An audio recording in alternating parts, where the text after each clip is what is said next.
Reverend Prime Minister Netanyahu, Your Majesties, Presidents, Excellencies, honored survivors, and distinguished guests, it is deeply humbling for me to stand before you today on behalf of the American people as we mark the 75th anniversary of the liberation of Auschwitz. On this occasion, here on Mount Herzl, we gather to fulfill a solemn obligation, an obligation of remembrance,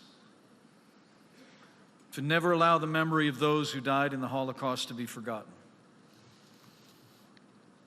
by anyone, anywhere in the world. The word remember appears no fewer than 169 times in the Hebrew Bible. For memory is the constant obligation of all generations. And today, we pause to remember what President Donald Trump rightly called the dark stain on human history, the greatest evil ever perpetuated by man against man in the long catalog of human crime. The faces of 1.5 million children reduced to smoke under a silent sky for the crime of having a single Jewish grandparent. The night Elie Wiesel, called 7 times sealed, consumed the faith of so many then and challenges the faith of so many still. Today we remember what happens when the powerless cry for help and the powerful refuse to answer.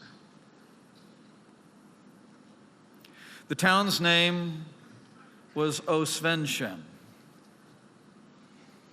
As part of their plan to destroy the very existence of Polish culture, the Nazis gave Polish towns German names, and this one they called Auschwitz.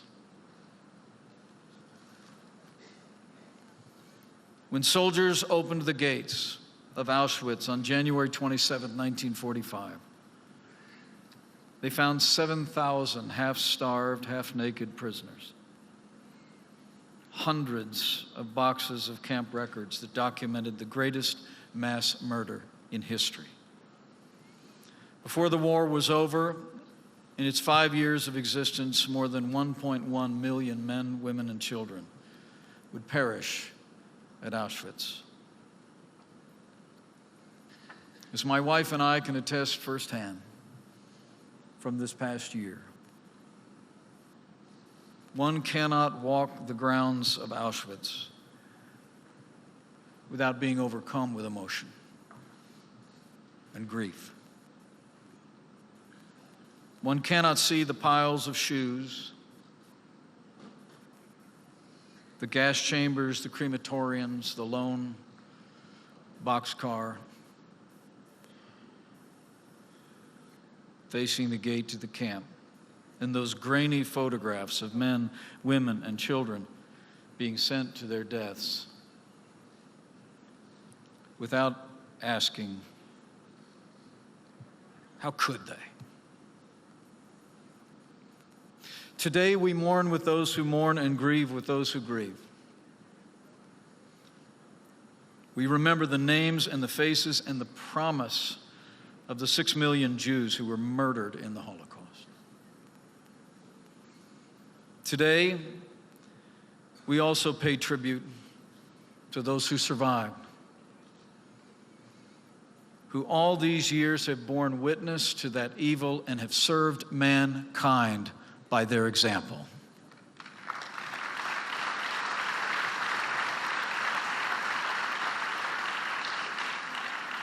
And today we honor and remember the memory of all the Allied forces,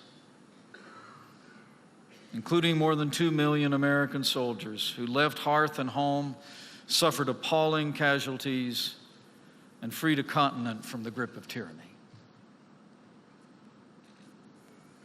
And finally, we pay tribute to the memory of those non-Jewish heroes who saved countless lives.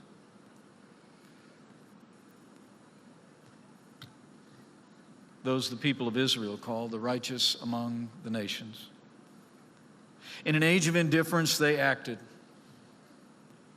In an age of fear, they showed courage. And their memory and their example should kindle anew the flame of our hearts to do the same in our time.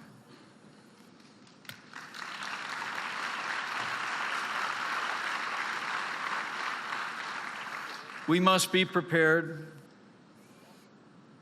to stand as they did against the wave of their times. We must be prepared to confront and expose the vile tide of anti-Semitism that is fueling hate and violence all across the world, and we must stand together.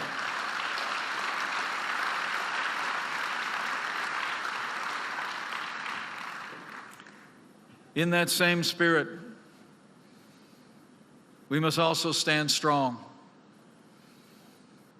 against the leading state purveyor of anti-Semitism, against the one government in the world that denies the Holocaust as a matter of state policy and threatens to wipe Israel off the map. The world must stand strong against the Islamic Republic of Iran.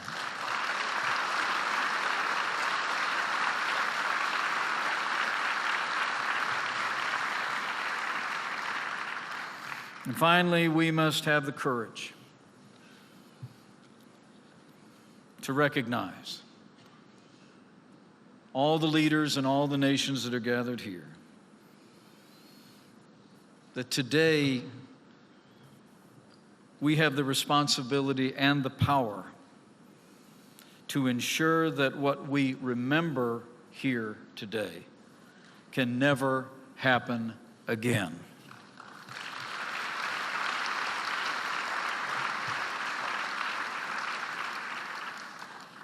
Mr. Prime Minister, as we honor and remember the 6 million Jewish martyrs of the Holocaust, the world can only marvel at the faith and resilience of the Jewish people, who just 3 years after walking in the valley of the shadow of death, rose up from the ashes to reclaim a Jewish future and rebuild the Jewish state.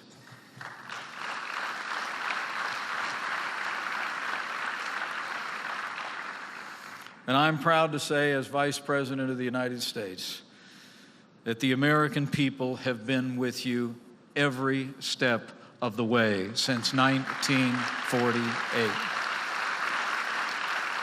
And so we will remain. As President Trump declared in his historic visit to Jerusalem, the bond between our two peoples is woven together in the fabric of our hearts. And so it shall always be.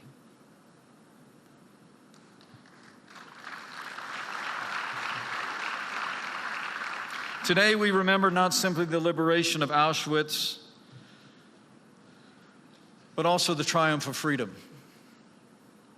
A promise fulfilled, a people restored to their rightful place among the nations of the earth. And we remember the long night of that past, the survivors and the faces of those we lost, the heroes who stood against those evil times. And today we gather, nearly 50 nations strong, here in Jerusalem to say with one voice, never again.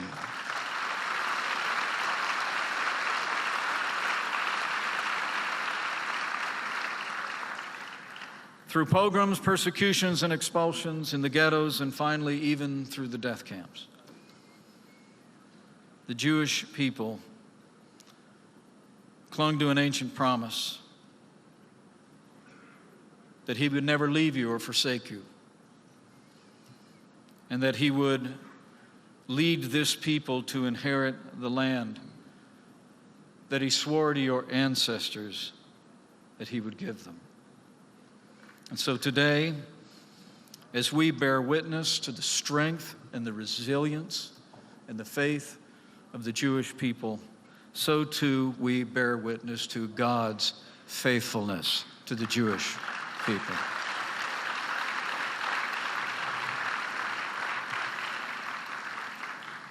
May the memory of the martyrs be enshrined in the hearts of all humanity for all time.